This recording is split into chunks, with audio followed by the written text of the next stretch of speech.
Howdy folks, and welcome back to World of Tanks with the mighty Jingles, and do not adjust your sets. This is an artillery replay. This is Slice and the British Tier 5 self-propelled gun, the Bishop. Jingles, why are we watching an artillery replay? Well, I don't do artillery replays very often. In fact, I can't even remember the last time I did one. So, if I am showing you an artillery replay, you know it's going to be special. And trust me, this one is. Slice is in a Tier 5 match on Ensk. He's got the top gun on the Bishop, which has a terrible maximum range of 500 meters, but, well, it's Ensk, so that's not really too much of an issue. Suicidal T-46 there, rushing railway tracks in the middle, and...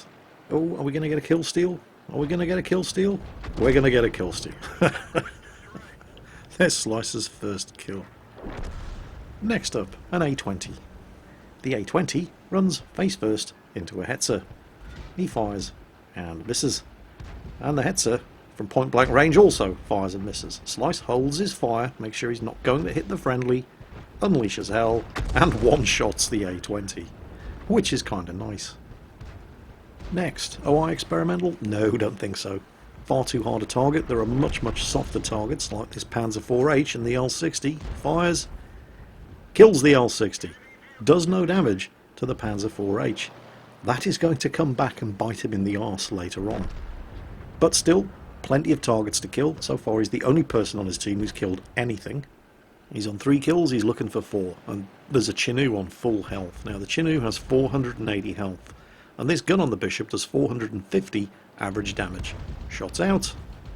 And the quarterback is toast. High damage roll. 480 damage, one shot at the Chinook, who's probably on the forums right now complaining about how artillery is overpowered. 4 kills, still the only person on his team to kill anything. Have you noticed nobody's gone into the town? Even the big heavies like the BDR and the OI Experimental and KV-1. The only person in the town at the moment is a Cruiser 4 on Slice's team who's attempting to cap. Oh, that one missed. So the Cruiser 4 is attempting to cap in the centre of the town there, but it's in counter. It's going to take him 3 minutes to do it, and well, it's highly unlikely that the enemy team are going to leave him unmolested long enough for this game to end by capping. Pretty much everybody else is fighting and dying on the eastern end of the map in the open ground. And that, of course, means it's party time for the artillery. Even the Birch gun on the team has 2 kills, and a lot of people consider the Bishop a bit of a step backwards from the Birch gun at Tier 4. The Birch gun, of course, has a traversable gun, whereas the Bishop has an incredibly narrow firing arc. If you have a look at the paper doll there at the bottom of the screen, you can see the horrible firing arc of this thing. And yet it's accurate, and it's got a very good rate of fire. You do have to let it aim, of course, because it's got virtually no splash damage, but the aiming time's only 4.5 seconds. And the reason for the lousy 500 meter range on the gun is because it has a very high... oh, look at that.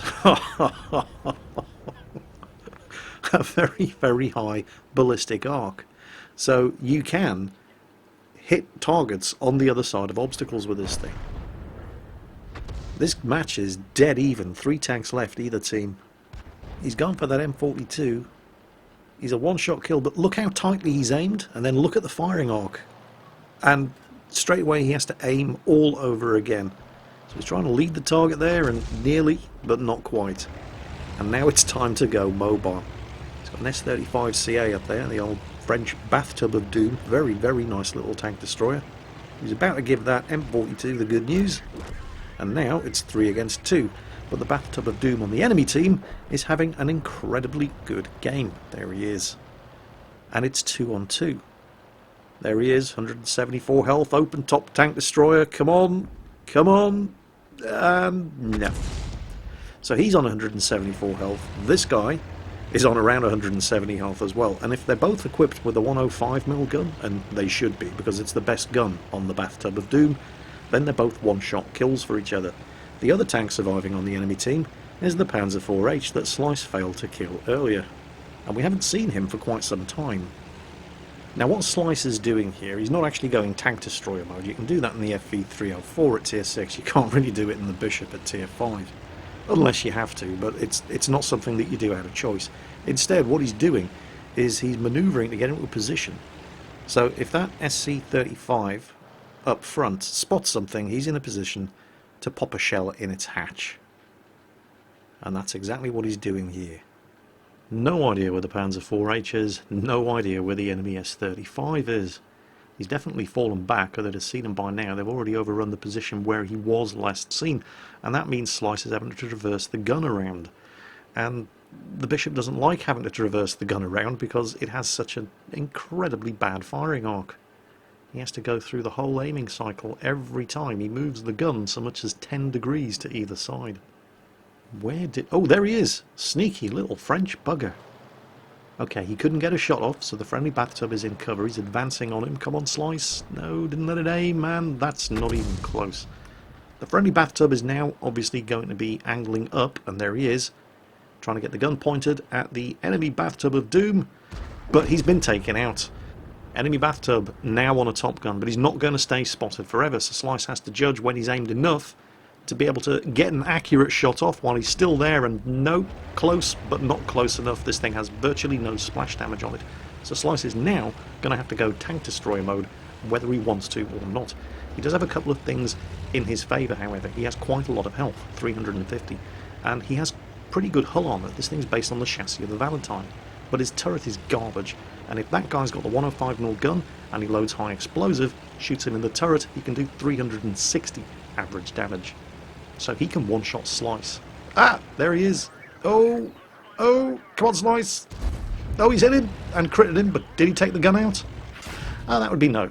And he hits him in the turret because he's not stupid and nearly kills him. The S-35 tucks himself in behind those railway cars. And have a look at the map and you'll see why he's doing this. Wait for it as Slice is aiming, and bang, there, Panzer IV coming up behind him. Uh-oh, that's why the S-35 isn't taking any chances, but Slice gets him anyway. And then motors forward as fast as his 24km/h speed limit will allow him to get into cover before the Panzer IV-H can do what the S-35 was waiting for him to do. So now it's Slice on the barest fraction of health against the Panzer IV-H, also on the barest fraction of health. Slice has to get close and stay close because he can't afford any surprises here. He has to stay within 50 metres, so that Panzer IV remains spotted. What the Panzer IV should be doing now is getting out of there. He should be breaking contact, disengaging, keeping Slice guessing as to where he is. Instead, they're just playing peekaboo around the corner, waiting to see who's going to blink first. And in this kind of situation, it's an even fight, and fair fights are for suckers. Slice is trying to bait him into firing first and missing, but even if he did fire and miss, he's in a medium tank. He can back up around the corner of the building as he just did there. Oh, hold on, has he got him? No, he's missed! Oh, Slice is doomed. If the Panzer IV hits him anywhere but the hull, he's dead. So he shoots him in the tracks. Tries to reverse, realises he's never going to do it in time, goes for the ram, too slow. Slice sees him coming, backs up and derps him right in the face for a Radley Walters on a city map in an artillery. And that's not all. As well as the Ace Tanker badge and the Top Gun, obviously, he also got himself a Stark's medal. Now, you don't see too many of those because it's an artillery-only medal, and you qualify for that by surviving the battle after taking 2 damaging hits and killing at least 2 enemy tanks. And he also managed to get himself the Naden's medal. And again, not a medal you see too often. He killed every single light tank on the enemy team.